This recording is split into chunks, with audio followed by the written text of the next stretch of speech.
સ્વિટ્ઝરલેન્ડના ડાવોસમાં world economic forum અત્યારે ચાલે છે. ટ્રમ્પનું વિમાન એરફોર્સ 1 ડાવોસ જવા રવાના થયું અને કંઈક ખામી સર્જાઈ અને ટ્રમ્પ પાછા વળી ગયા. પણ ના, એવું નથી. ટ્રમ્પ જવાના છે પણ બીજા વિમાનમાં જવાના. ટ્રમ્પ એ યુરોપ સામે બાયો ચડાવી છે. એના કરતા હવે એવું કહી શકાય કે યુરોપે ટ્રમ્પ સામે બાયો ચડાવી દીધી છે.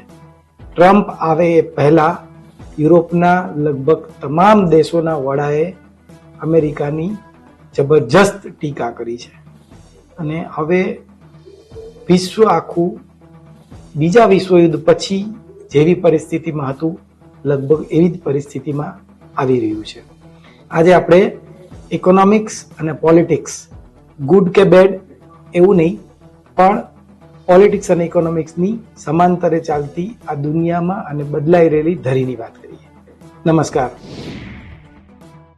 અમેરિકામાં ટ્રમ્પની લોકપ્રિયતા અંગે એક સર્વે થયો છે. એમાં ટ્રમ્પ સામે એની નીતિથી 56% લોકો અસંતુષ્ટ છે અને 37% લોકો ખુશ છે. પણ સૌથી નવાઈની વાત એ છે કે ડાવોસમાં જતા પહેલા ટ્રમ્પે જે ગ્રીનલેન્ડનો રાગ આલાપ્યો છે એ ગ્રીનલેન્ડ આંચકી લેવા માટે અમેરિકાના 75% લોકો એનાથી નાખુશ છે.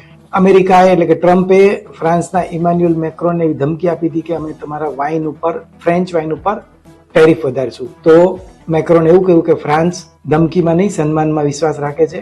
બીજી બાજુ કેનેડાના પ્રધાનમંત્રી માર્ક કાર્નીએ પણ કહ્યું કે અમેરિકાના નેતૃત્વવાળી આંતરરાષ્ટ્રીય વ્યવસ્થા હવે ખતમ થઈ ગઈ છે. દુનિયા એક નવી અસ્થિર સંઘર્ષવાળી વ્યવસ્થા તરફ વળી રહી છે. જૂનો વૈશ્વિક ક્રમ હવે પાછો નહીં આવે.